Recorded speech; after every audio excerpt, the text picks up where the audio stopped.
I am sitting in a lecture and I cannot focus. The person at the front is talking, but I stopped listening 2 minutes ago. My hand is already reaching for my phone and my eyes are starting to wander around the room. It feels like my mind is just stalling. I used to think this meant my brain had gone dull, but I was wrong about why this happens.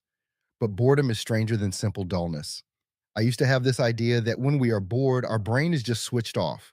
We often assume it means the mind is empty or that we are just being lazy. But think about that for a second. If my brain was truly off, I would feel calm, I would feel relaxed. But boredom does not feel like a nap, it feels like physical tension.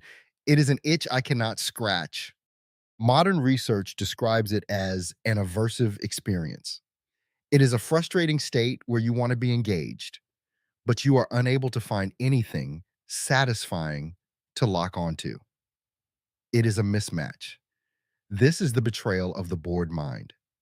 Boredom does not mean nothing is happening in your brain. It means the wrong thing is happening for what your mind wants. I am ready to go, but I have nowhere to put that energy into. So, what exactly is boredom if not mental shutdown? To understand this, I think about my brain as a theater. When I am truly interested in something, the house lights are down and a single powerful spotlight is locked onto the stage. Every bit of my attention is focused on that one spot.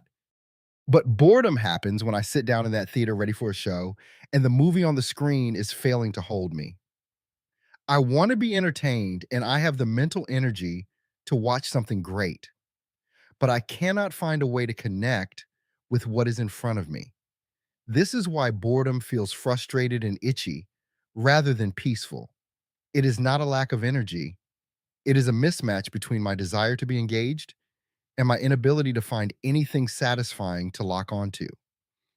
One researcher, John Eastwood, describes it as the aversive experience of wanting but being unable to engage in satisfying activity. My brain is searching for a grip, but the wall is too smooth. And once the spotlight starts slipping, the current show has a problem. I used to think I only got bored when there was absolutely nothing to do, but that is not the whole story. I can be in a room full of noise or staring at a complex task and still feel my mind sliding away. This happens because my attention and my motivation have stopped working as a team. They have become uncoupled. It is not just about the volume of things happening around me, it is about whether those things have meaning or provide the right level of challenge. My brain is constantly calculating if the effort of staying focused is worth the reward it gets back.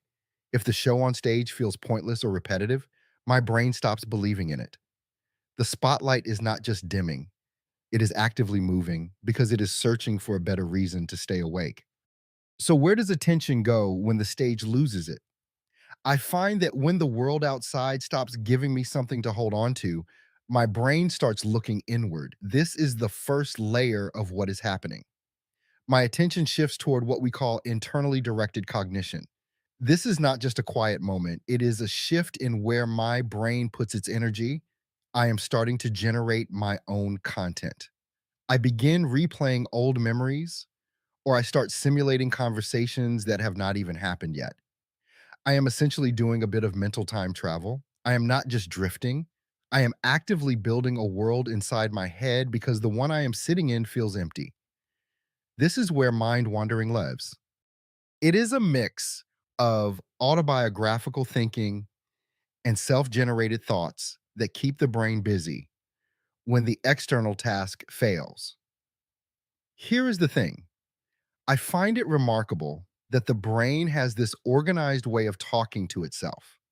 My brain is searching for something to engage with. And if it cannot find it on the outside, it will create it on the inside. I am no longer watching the show. I have become the show. But that drift should not be mistaken for rest. When I am bored, I do not feel peaceful. I feel agitated. I find myself checking my phone every 30 seconds or tapping my foot against the floor. This is the strange thing about boredom. It is often a high arousal state, not a low one. I am looking for an exit because my brain is starving for engagement. Researchers like Dankert and Merrifield have pointed out that boredom is a negative, engagement starved experience. not some calm, idle mode. It is a push to do something else. This is the hidden truth about why my mind wanders. The mental drift is not proof of emptiness, it is proof that attention has stopped believing in the task. My brain is essentially protesting the show on stage and trying to break out of the theater. That becomes clearer once you understand what neuroscience discovered about the so called resting brain. For a long time, there was this lazy assumption that if a person was not doing a specific task, their brain was just quiet, like a light bulb that had been turned off to save energy. But in 2001, a researcher named Marcus Raichle asked a strange question. When people look like they are doing nothing, is the brain doing nothing? He and his colleagues started looking at patterns in brain imaging that everyone else had been treating as background noise. They noticed that across many different studies, certain regions of the brain were reliably active during the baseline state and then dropped in activity as soon as a focused, goal directed task began. Instead of ignoring that data, Rakel wanted to know if this reflected an organized, intrinsic mode of how the brain works. This was a major shift because it challenged the idea that rest was just a state of empty inactivity, and the answer changed what doing nothing meant forever. Rakel's paper proposed that there is an organized default mode of brain functional baseline state that is active in the normal brain and only becomes suspended during externally focused tasks. Think about that.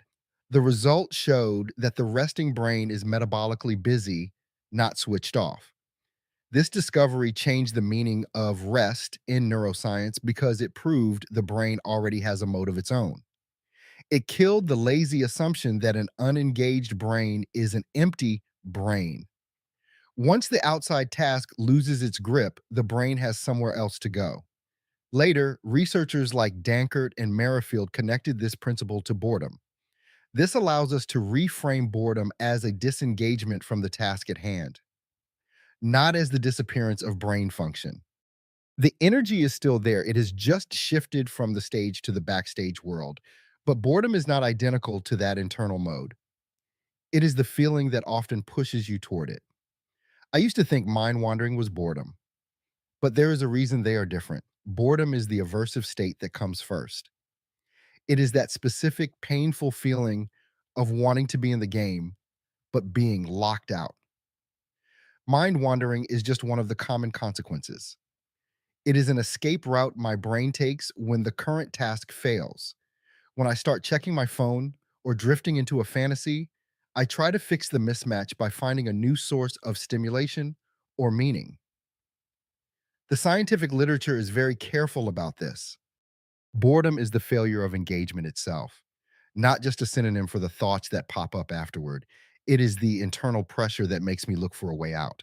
I'm not just thinking about other things because I want to. I'm doing it because the state of being bored is so uncomfortable that my brain must go somewhere else.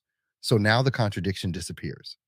I can finally see that I am not just doing nothing when I am bored. My brain is working very hard to find an escape hatch from the situation. It is like my mind is a pressure cooker that needs a release valve. This is why I find myself constantly checking my phone for no reason or switching between browser tabs every few minutes. I am looking for a sensation, any sensation, to fill the gap.